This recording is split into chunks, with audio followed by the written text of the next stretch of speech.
Ondieki, who's the Nairobi County Executive in charge of those particular areas. Welcome to Live at 1. It's great to have you in studio with us. My pleasure. A lot to discuss. Let's start with the plans for the county bus service, which is an initiative that you are now working on and working towards.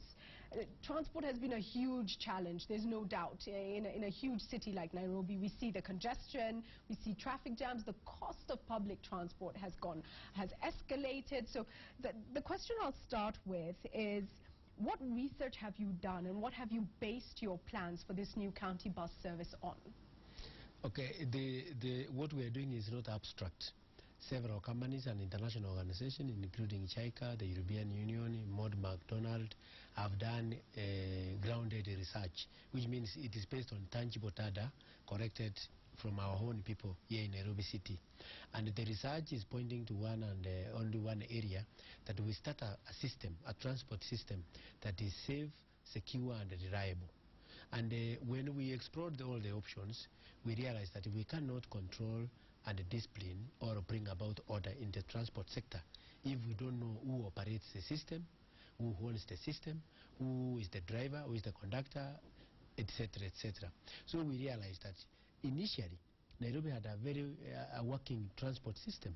It had Kenya Pass services, where it had a share or a controlling share in collaboration with other private sectors.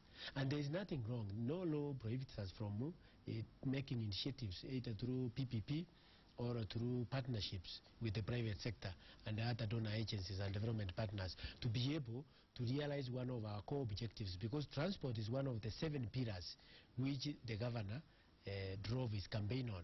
And we want to deliver on this. We want to decongest Nairobi, and we want to create a transport system that is reliable, secure and safe. Let's focus on the structure of ownership of this, and the reason why we do this is the Matatu Owners Association and various other private sector players are up in arms, really. And are saying, hold on a minute, this is our livelihood, we've invested. They're alleging that there are individuals behind this. They actually say there are 5 individuals behind this. So tell us what the structure of ownership of this vehicle would be, and would there be a way of private sector players who are in the industry right now to get a stake in the county bus service? Number one, the first ownership is Nairobians, because as a county, Nairobi belongs to Nairobians, Nairobi city residents. So it is the county that will own some shares in the whatever system that now we adopt. So the county government will have shares? The county government will have shares.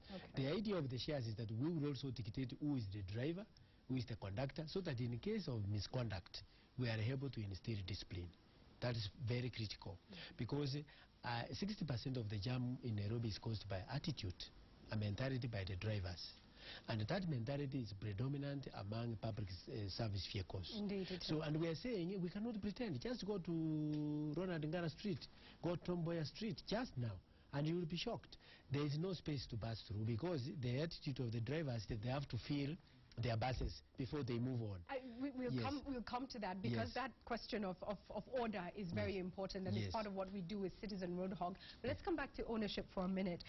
In terms of deciding which private sector players will be involved in this, how will that be done? This one, because we are a county that cares, we just want a percentage that will make sure that our views are taken on board. The other percentage, call it more than 50%, will be controlled by the private sector, and this will be exposed to the normal procurement procedures. Okay, so there will be bids will be out. Bids will be out. People will express interest. They must have that capacity.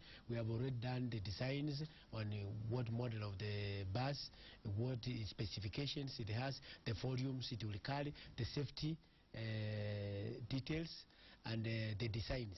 So the whole point is, this is a smart bus, a smart that will even have CCTV on board, so that if people, like you have had situations where passengers enter a bus and then they are robbed, this will be a thing of the past, because all these buses will be connected from the factory with CCTV. so that if there's anybody who wants to misbehave in the bus, it will be captured and we will have it in our server and the control room. Where will the buses be operating? Is it mainly the CBD or the environs as well? Okay, what we'll do is this. Initially, we will start with the CBD, because the role of the public service vehicles is to drop passengers like in Globe Cinema, Karioko, Upper Hill, Muturwa, and Westlands. The role of these buses will be to pick them at a much subsidized cost and bring them to the CBD and on transit. Then subsequently and comprehensively, as we moving forward, we will also enter into these other routes, depending on how viable the project becomes. So what would you advise players who are in the industry right now, who've already invested and are wondering what next for us if this does come to fruition, in terms of the mass transit system? Where would you see them positioning themselves? Now, if they want to enter the PLT system, which is the bus transit system, number one, they must have a disciplined system in terms of the drivers and the conductors. Our first call is to serve our customers. The customers are the Nairobi residents, mainly. So we want a situation where people will choose to operate through our bus system and leave their vehicles at home. And this will be a reliable system, which is a 24-hour system. What we don't like is, if it rains today at 4, transport from here to Kiambu or to Mutaiga will be 100 bob, or to Kayore. Right. It will be 100 bob. We don't want that, because nothing changes. So we want a disciplined system where somebody who has budgeted for transport for 30 days, in fact our system will be cashless, because you will have to buy a card which you will use for a whole month. And we are hoping that the funds we raise from this card system will pump into more bus system, so that this system should be self-sustaining. We don't want to incur a lot of borrowing, because we have some grants, but the grants are not sufficient. We need more buses. Yes, speaking of the grants, there have been grants coming from different... Tell us a little bit about the different offers you've had. Yes. From different private sector players and also probably public sector. Yes, we have received offers of grants from Netherlands. VDR is a company from Netherlands who offered to give us a grant of 1 billion to be able to start a workable smart bus transport system, and I think it's a good idea, which we are exploring seriously. What are the conditionalities linked to that grant? There are no, it's a grant, it's a soft grant, which means even payments are less than 6%. That is more attractive. Then we have also received expressions from Volvo, expressions from a Chinese company called China Motor Corporation, and then we have received expression from local participants, and we are saying we will engage everybody, because this is a sector we are serious about, and we want to bring about transformation, not just change, for you to be able to operate with us under our new framework, because we are also enacting a new Transport Act by our Nairobi City County Assembly. This Transport Act will capture the regulations that will reflect the reality of PRT system, so that if your system or your drivers and conductors are not people of order or discipline, they cannot be able to survive under that system. I said because we want discipline. Yes, I said we'd come back to the question of order, which is critical. And you've mentioned the arbitrary raising of fares. Yes. And some people find themselves stranded because they simply can't pay the fare to get home, which they hadn't budgeted for. There's also the question of just misbehavior and indiscipline on our roads. Stopping in the wrong place. With some of our super highways risking a lot of lives by misbehaving on the roads, and this is really seen with a lot of our matatus, sadly, and private sector players in the transport industry. My question to you is, even as you're working on this county bus service, how do the citizens of Nairobi report what they see on a daily basis, and how does action get taken? We're doing what we're doing with Citizen Roadhog. It's not enough. We really need a mechanism where we can communicate failures on the part of different players on the roads and indiscipline, and have action taken in response. Now, Judy, the governor has taken several structural and institutional changes internally to create capacity internally to be able to report, to be able to interact with us. And now we have a website, the county website, we have a departmental website, roads, public works. We are going to introduce a toll-free number, whereby after we are recruiting traffic marshals to control traffic, to help in the decongestion, as part of the comprehensive plan. But in this particular one, we are creating a toll-free number where you can be able to interact, and if you have any issue, you can report through that number. When will that number be out? These buses, the governor has directed us that they should be operational by June, end of June this year. Do we have to wait for the buses for the toll-free number? No, what we are saying is we don't want to... We want to create our system and structure, which we have faith in. Then we can now ask for people to report. Because now, even if you want to report to us, we have no control over what matatu operators do, over what their drivers do, or over what their conductors do. We want to protect the pedestrian and the passengers, because those are the people who are our residents and our voters. But the problem is the people who control this system, the current transport system, we don't have a way how we can control whatever they do, whatever they write, whatever they conduct, they engage in. I'm sure Nairobians are keen to have the systems in place, because there are a lot of people who want to share information on what's going on around them. Let's come to roads, because our time is quite short. Very important. When it rains, some of our roads just disappear, and I'd like to welcome you. If you have a road you're particularly concerned about that's giving you problems, SMS 22422 now, and we will forward this information to the Nairobi County government. So let's talk about the fact that you've got Kura who are involved with roads, you've got Kenha as well who are involved with roads. You as the county government have some responsibility to ensure our roads are working and are effective. What's going on? I'll just mention industrial area is badly hit. James Gishuru Road is falling apart. There are many roads. What are you doing about this? Okay, now in the road sector, we are launching, the governor is launching the major rehabilitation of Nairobi roads, I think in a week's time, because we were doing the tendering. Tendering of roads is a process, not an event. It takes time.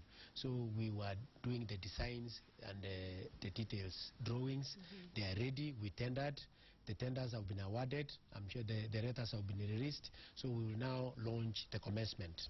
On the duplex nature of our roles, there is no conflict. Because Kenya deals with the national highways, like Uhuru Highway, Thika Super Highway, that is under Kenha. Then all the other roads under Kenya Urban Roads Authority, the Kenya Urban Roads Authority is our agent. They are doing those roads on our behalf. We are the clients, the Nairobi City County. So that is why when the government wanted to rearrange the road sector, and it is us who requested that do not disband Kura, because Kura plays a critical role. It has institutional capacity, it has professionals and engineers, and it has done a lot of research in terms of information gathering. So it is doing an excellent job in terms of maintaining. And if you see like Rangata Road, at the moment they are doing it. So we do these roles in a consultative manner and in a complementary manner, and we have no conflict whatsoever. The real problem is the attitude of Nairobians. You go like Dhaka Road, for example, or I will give you several examples, and you find the road was good, but because they dump on the road, and even if you go to the ring road near Kariobangi, you will see that habit. They dump every garbage on the road, right on the road, and you know garbage generates water and other chemicals, and that is not very friendly to the road. And you find soon the road gives in or gives in, it develops potholes. So in as much as we are doing our best in terms of realigning the road sector, we are also appealing to Nairobians to not take your cup of milk or yogurt and then you just drop it on the road. Let us have a responsible regime of waste disposal. So that, and we are going to put litter bins everywhere. We have put litter bins in all CBD and other areas. And we want Kenyans to be responsible, as we are responsible. Take your yogurt in a relaxed mood when you are walking. Don't throw it anywhere. Throw it in a dustbin. That will help our roads. Evans, I just want to give you some of the roads that are coming in. Kindaruma Road has been sent in as one of them. I'll give you more as they come in. Yes, I agree. But while there may be an issue with the dumping of garbage, and certainly we must keep our city clean. That is the responsibility of each and every Nairobian or Kenyan, wherever you are for that matter. But the way we build or fix, maintain our roads is a key issue. And we've seen drainage systems that are non-existent, that are a huge problem. So do you accept that we have to build roads without cutting costs and do a good job as well? I agree entirely. The governor has directed us to employ modern technology. Right. Now we have a product from Israel which is called a soil stabilizer, which saves us cost of road construction by 40%. Because instead of excavating the entire black cotton soil, you can now excavate 2 feet and apply the product, and the soil will stabilize. So several, that's an example I'm giving you. We have several other technologies from other development partners, which saves the cost by 40%. Secondly, we are also embracing technology, like we are considering buying an equipment that is able to mix tarmac and continue repairing the road, so that the time of repair is much short. Then number 3, we have left our roads to be dilapidated for a long time, because let us be honest, we cannot lump all these problems on the governor. The governor took power just 1 year ago, but thank God the governor has put systems in place. Number 1, he has improved the collection of revenue from 300 million when he entered office to 1.5 billion at the moment per month. So he can now create sufficient capacity internally to do minor repairs and major repairs through our revenue corrections. He has already, if you look at the CBD, we have already done that to the private company to do the cleaning. Then if you look at the healthcare, the Bumwani has improved the maternity mortality rates of maternal deaths have dropped considerably, more than 50%. A lot.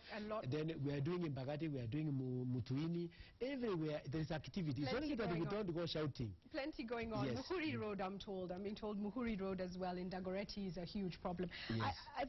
So I agree with you entirely and with the residents that we must do something, but I'm appealing to the residents that the drainage system, the stormwater drainage, if you drop litter there, the litter will block the drainage system, and the water will move to the road. And once the water comes to the road and it mixes with tarmac, whatever excellent job we do, it is actually obliterated by the obstructed Thank you drainage. for sharing that. People asking, are you on social media? We are on social media, we are on Twitter, we are on Facebook, what we are on Google. Do you know them offhand? Yes, we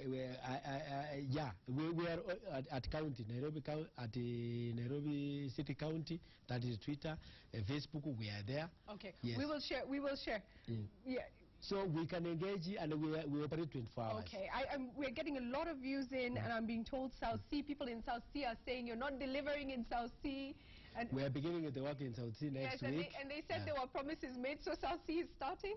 South Sea is starting. Yes. Everywhere is starting actually next week. We are having a major rehabilitation. Thank you for making yourself available, Evans, and we hope you'll come back more often on the show and give you an opportunity to speak direct to the people of Nairobi, tell them what's happening, and ensure that we keep you guys on your toes. Yes. Thank you so much for your time. Thank you for joining us in the studio. We're taking a short break, but we'll be back in just a short while with much more. This is Citizen Live at 1. Stay with us.